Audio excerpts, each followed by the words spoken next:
Another year that Halloween is now upon us, and I'm back for another round of Halloween retrospectives. Of course, for a lot of us, Scooby Doo is always one of the first things that we think of when it comes to Halloween, and I really do enjoy looking back on these old school animated Scooby Doo movies from the 2000s, and I really like looking back on them in the order that they came out. So I'm starting off this year with the 5th animated Scooby Doo movie, Scooby Doo and the Legend of the Vampire. Now, in between this and Scooby-Doo and the Cyber Chase, which I look back on last year, was when the first live-action Scooby-Doo movie was released, followed by the TV series What's New Scooby-Doo. And unlike Zombie Island, Witch's Ghost, Alien Invaders, and Cyber Chase, the franchise returned to its roots of having the creatures they go after being just humans in costumes, as opposed to being real, making it seem slightly less dark. Casey Kasem also returns to voice Shaggy, having quit the character prior, with Billy West providing Shaggy's voice for Zombie Island, and Scott Inez voicing him for its successors. Scott also voiced Scooby in the previous 4 films, with Frank Welker, the voice of Fred since the beginning of the franchise, taking over the role of Scooby officially. While Grey DeLisle and Mindy Cohn were cast as Daphne and Velma in the series, the characters' original voice actors Heather North and Nicole Jaffe returned to voice their respective characters in Legend of the Vampire, bringing back almost all of the cast from the original Scooby-Doo Saturday morning show, with the exception of Scooby-Doo's original voice actor Don Messick, who had passed away at this point. So now, on with our story. At first, we see what appears to be a mysterious cave, but it turns out to be a music festival set up on a hill. The Vampire Rock Festival's manager Daniel Illawarra is warned by his grandfather Malcolm not to go forward with the concert, but Daniel feels as if everything will be alright as festival performer Matt Marvelous takes the stage for soundcheck. He kinda reminds me a little bit of Lenny Kravitz. He has that same kind of fashion style and can play guitar either softly or really rock it. But as Matt keeps going, impressing Daniel, Malcolm notices a mysterious glowing wind hovering over Matt as a creature emerges from the storm, signaling a group of other monstrous-looking creatures to surround Matt as he is abducted and he and this mysterious creature vanish. Malcolm looks at the camera and says, "The vampire legend is true," as the opening credits roll. Meanwhile, our Mystery Inc. friends appear to be on some kind of cruise ship, it looks like, running away from all kinds of creatures to the classic Scooby-Doo theme song. It looks almost like an exact replica of the opening theme from the original series. That sailor creature looks a bit like the Flying Dutchman from SpongeBob. The next morning, the gang finally has some time to relax on vacation, with Shaggy and Scooby of course heading right to the buffet. The gang then reaches their destination, Sydney, Australia, even bringing the Mystery Machine with them as the gang enjoys sightseeing. The gang looks at the view of Sydney from the top of the bridge, which surprisingly Shaggy doesn't seem to mind as much, while Scooby's looking down and shivering. From atop the bridge, Daphne spots what she's interested in, Bondi Beach, which I actually googled, and it is a real place in Australia. I've never been, so I don't really know that much about it. Fred throws some corn on the Barbie, while Velma and Daphne enjoy basking in the sun, and Shaggy and Scooby go surfing, riding the wave to the food's direction. Oh man, this is the first time I've ever seen Fred furious. Daphne catches the attention of the lifeguards, who go over to say hello, much to Daphne's surprise. Fred, are you really that jealous? While Shaggy and Scooby carry on surfing, a shark follows behind them, eating their board and making it to dry land, eating Fred's food and scaring the lifeguards away from Daphne. Fred probably wishes that it ate them. The tide washes Shaggy and Scooby onto the shore along with a crab, who pinches Scooby's tail as he runs away from it in circles, while it is still attached to him until Shaggy takes it off himself. After Shaggy calms Scooby down, the crab pinches Shaggy's toe and heads back to the ocean.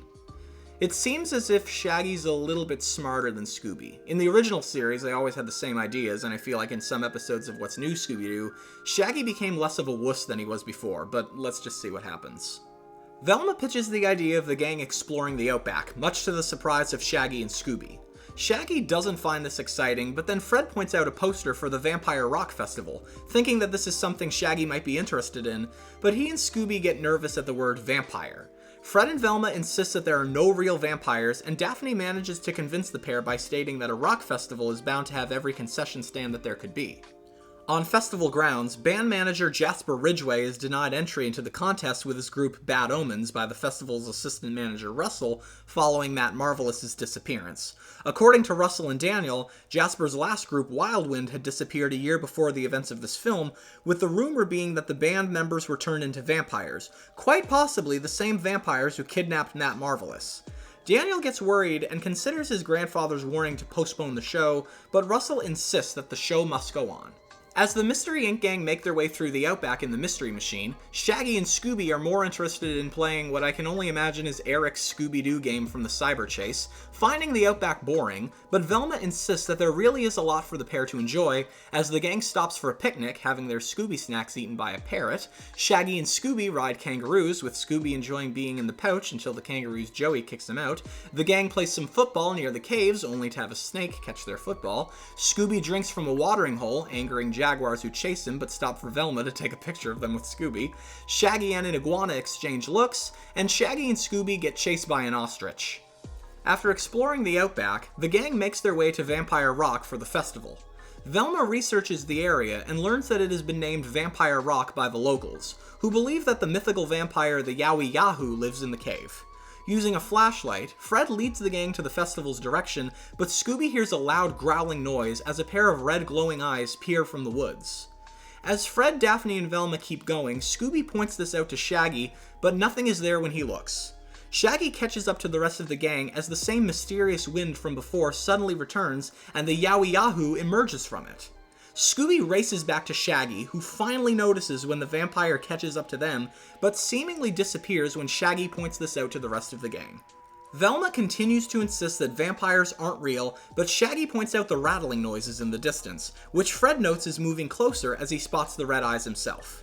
Fred's flashlight gets noticed by a pack of wolves, who take off just as the red eyes disappear.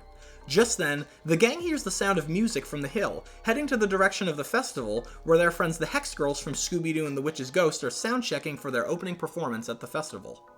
You guys want to hear something cool? Last fall, I went to a fan convention here, and one of the guests was Jennifer Hale, the voice of lead Hex Girls singer Thorne. And I wore that Scooby Doo shirt just for her. I went to her Q&A panel after that photo was taken, and the moderator did a little quiz to see how many characters she could remember, and he got to Scooby Doo and the Alien Invaders, and this happened. Oh! So when you said Witch's Ghost, I would start singing. There's a monster scaring everybody. Any Thorne fans? Woo!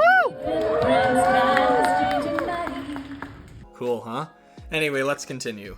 After the Hex Girls and the Mystery Inc. gang catch up, Velma asks the group if they have seen anything strange since they've been there. The Hex Girls aren't sure what the gang is talking about, and Shaggy and Scooby give the girls a visual demonstration on the ghosts just as Daniel and Russell show up, noticing that the Hex Girls have stopped playing, and go to make sure they're okay. The Hex Girls introduce the pair to the Mystery Inc. gang, and Daniel and Russell explain that before the festival starts, they're trying to clear up some trouble, making Luna, the Hex Girls' keyboardist, wonder what's happening. Daniel and Russell share with the Hex Girls and the Mystery Inc. gang the disappearance of the finalists in the contest. Fred questions who could be responsible just as Malcolm shows up, claiming it to be done by vampires, and he immediately takes off, reminding Daniel of his earlier warning. Velma asks Daniel what Malcolm meant, and Daniel says that Malcolm believes in the Yowie Yahoo, but Daniel, on the other hand, does not. Russell tells the Hex Girls and the Mystery Inc. gang the story of Wildwind, the group who disappeared as mentioned before. Apparently, after losing the contest, the band went camping at Vampire Rock and never returned, and are believed to have been turned into vampires by the Yowie Yahoo. So, remember in the last 4 Scooby Doo movies, every time somebody refers to Scooby as a dog, Scooby reacts, "Rock? Rare!" This one has a new running gag. Every time vampires are brought up into conversation, Shaggy and Scooby give this big visual demonstration, and after the 3rd time, Daphne's like, "Okay, we get it." Russell explains to Velma that even though Daniel doesn't believe in vampires, he was witness to Matt Marvelous's kidnapping by 3 vampires who looked like Wildwind. Although Daniel denies actually saying it was vampires, and Velma asks Daniel how this all started. Daniel explains that when he was a kid, Malcolm told him stories about the Yowie Yahoo, but he never believed in himself until hearing strange noises on Vampire Rock. "Well, gang," Fred tells everyone, "it looks like we have another mystery on our hands." And Shaggy and Scooby back away. The first part of the plan is for the gang to go undercover and disguise as a rock band, hoping that they will be the next to be kidnapped, figuring out who's behind all of this. Russell's a bit hesitant to go through with this, but Daniel feels as if the gang may be their only hope, with Russell agreeing, especially if it keeps my pick to win the contest from being kidnapped. Not wanting to get kidnapped, Shaggy and Scooby take off, but the Hex Girls offer to help them look the part, as the red eyes from before watch over what is happening. Now in disguise, the Mystery Inc. gang puts on a very sloppy performance on the festival stage, although Scooby plays the drums really well. Velma's anxious to perform in front of a large crowd due to stage fright, but then Daphne spots a bit of glowing white stage makeup on the lights, and Fred discovers the footprint of a hiking boot. But when he touches it, it sticks to his hand like putty.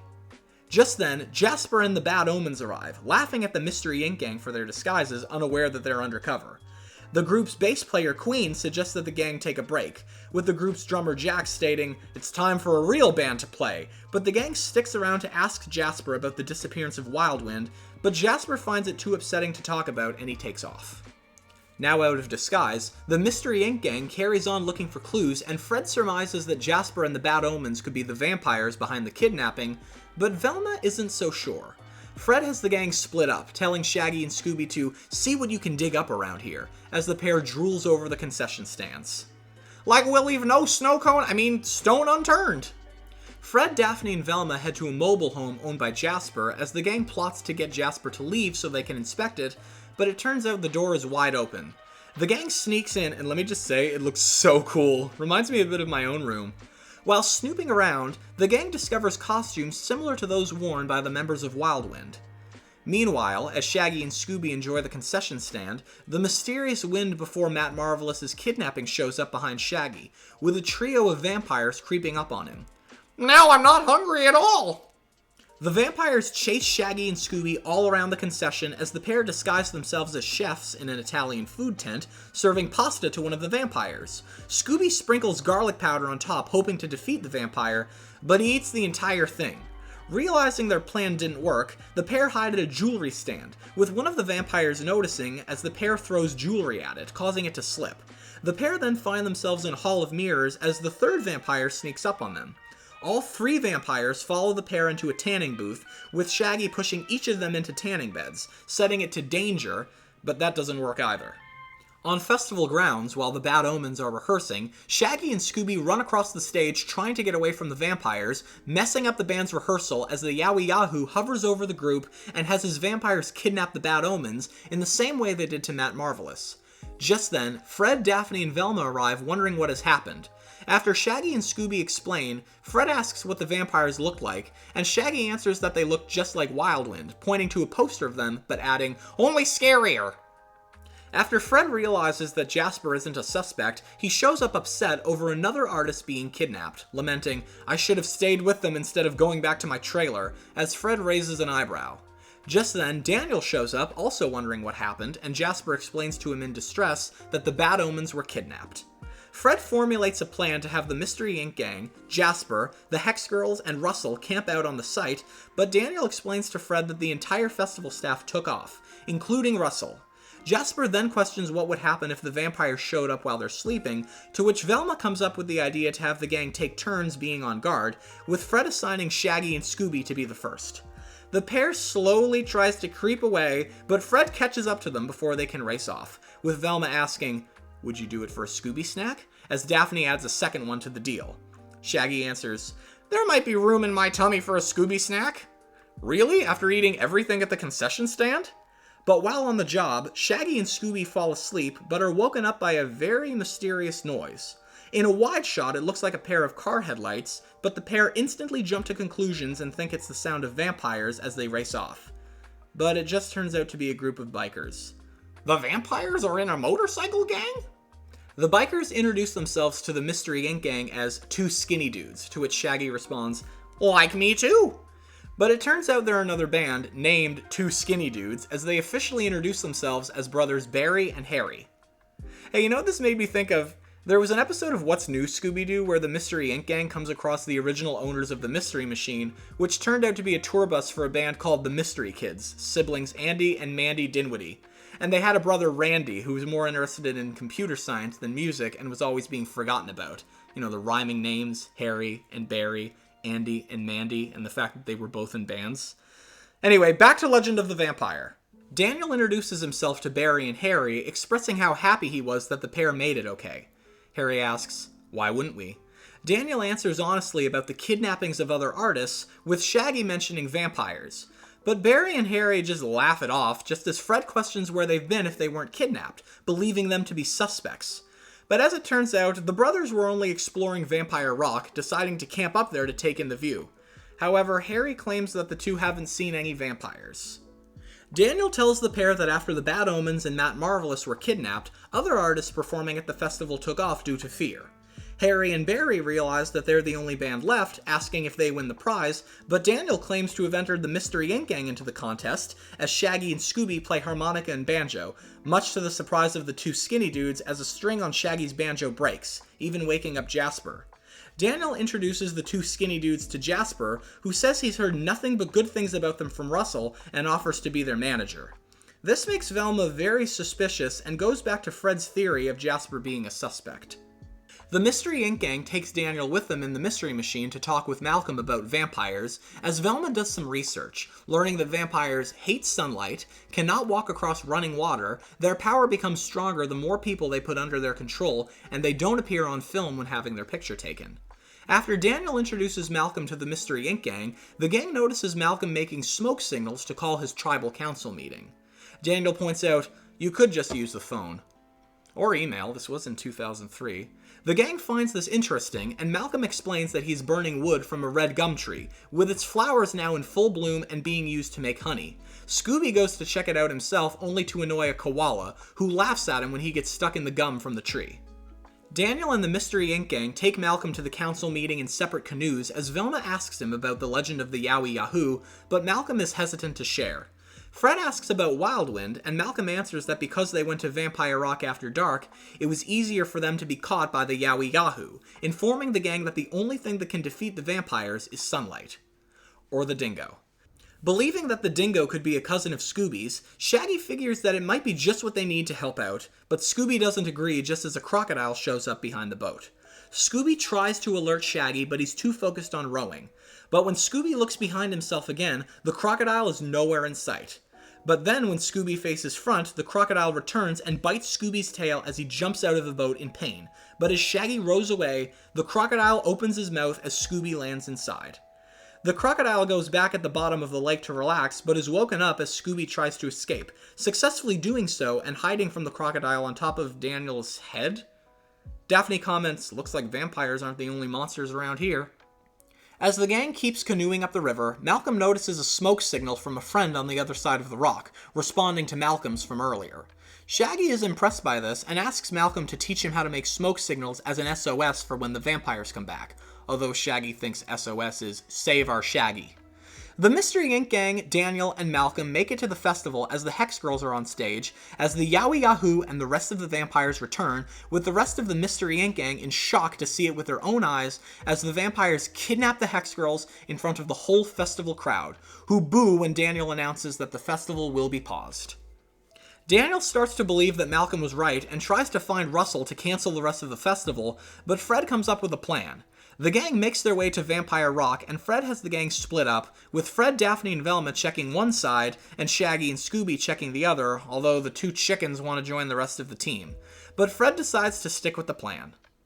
Velma, Fred, and Daphne can't seem to find a way in until Daphne leans against a rock and falls back with it, leading to what appears to be some kind of cave, while Shaggy and Scooby haven't found anything and just give up until they get surrounded by dingoes. Oh, they're dingoes. Okay, I thought they were werewolves, but it makes sense. I mean, dingoes are native to Australia. Back at the cave, Fred, Daphne, and Velma make their way to a secret passage leading to what looks like a technician's booth. The gang looks around and notices that the equipment has recently been used, with Velma pointing out that the fan is still warm, and Fred notices the same with the lights. The gang continues looking around the cave for clues. Daphne spots a light coming from underneath an opening, and upon going to its direction, she steps on a rock, opening another secret passage, but it closes as soon as she makes it in. However, she discovers more equipment just as one of the vampires creeps up behind her like a bat and chases her around the cave. Meanwhile, the dingoes get closer and closer to Shaggy and Scooby, but Scooby digs a hole in the ground, only to find an angry gopher. Daphne manages to escape the cave, but comes across a dead end. As the vampires get closer, Daphne jumps off the cliff to get away, landing in the river and drenching the dingoes, frightening them away. Cannonball! Back at the cave, Velma and Fred come across the secret passage that Daphne stumbled upon, and they split up to find her. And much like in the classic Scooby Doo series, Velma trips and her glasses fall off her face as she feels the floor to look for them. Unbeknownst to her, one of the vampires picks them up and gives them back to her, and once she's able to see again, she comes face to face with all 3 vampires. She catches up to Fred as the vampires catch up to them, while Daphne explains to Shaggy and Scooby what happened, while Fred and Velma escape the exact same way Daphne did. With the gang now reunited, the vampires fly their way over to the gang as the Yowie Yahoo appears, but the vampires corner the gang before they have a chance to escape, and the Yowie Yahoo throws fireballs at them. I love this. The Yowie Yahoo blows a very strong wind at the gang, and it blows Fred's shirt and ascot off of him, and it lands on Shaggy. That's pretty funny. Fred comments, "Now I know how my socks feel in the dryer." The gang gets cornered by both the vampires and the dingoes, but the dingoes only go after the vampires, with the exception of the Yowie Yahoo, just as the sun rises and bounces off of Scooby's collar tag to the direction of the Yowie Yahoo, instantly defeating him. But the rest of the vampires catch up to the gang, and Fred carries everyone across the bridge. Oh my god. Daphne points out that the sun isn't doing what it did to the Yowie Yahoo to the other 3 vampires, with Shaggy adding that they shouldn't be able to catch up to them across running water. Fred signals Daniel to throw a boomerang to release a trap for the vampires, but the rope catches Shaggy instead, who pulls Scooby with him as the vampires are caught in the trap's net. Once the trap and Shaggy and Scooby are both lowered, although really they all just fall, Velma points out that the vampires are not real as she was able to catch them on film before kidnapping the Hex Girls. When Jasper catches up to everyone, Velma explains that they had first surmised that the Bad Omens were the one behind this, but that suspicion was dropped when the group disappeared. Fred uses a hose to wash the vampire makeup off, revealing Harry and Barry to be 2 of them. And when the 3rd vampire gets up, it's revealed to be Russell. The Mystery Inc. gang explains that they thought Jasper could be the 3rd vampire after seeing his interaction with the 2 skinny dudes, wanting to copy Wildwind's fashion style, with Fred adding that they started to suspect Jasper after he wasn't at his trailer when the gang planned to meet him before. Jasper confesses that he was meeting with the Hex Girls about the possibility of managing them. Daphne then questions why he would have costumes similar to those worn by Wildwind, and Jasper explains that they're actually replicas of the original outfits by the band to remind him of the memories after their disappearance. As it turns out, Russell, Harry, and Barry were actually the members of Wildwind in disguise. This confuses Shaggy as they are without their makeup, so Daphne gives the group a makeover. Jasper is stunned to see the members of his band alive, as they state that they were angry over not winning the contest the year before, and formulated their own disappearing act to create more buzz. But due to the contest rule of only being allowed to enter once, the group decided to form a new band in disguise as Harry and Barry, with the Russell disguise being used to help manage the festival, using the vampire disguises to kidnap all other bands and artists in the contest for the 2 skinny dudes to win immediately, with Wildwind taking the stage after, hoping to regain their popularity, using mountain climbing equipment to create the illusion of flying. Jasper only has one question: where are the Bad Omens? Wildwind answers that they sent them and Matt Marvelous on a diving trip to the Great Barrier Reef, just as Malcolm arrives with the Hex Girls, who declined the trip and were abandoned in the outback by Wildwind, and they were the ones who responded to Malcolm's smoke signals as a call for help, with him at first thinking that they were vampires based on their fashion style. Fred carries on with his explanation on Wildwind's plot, much to their annoyance.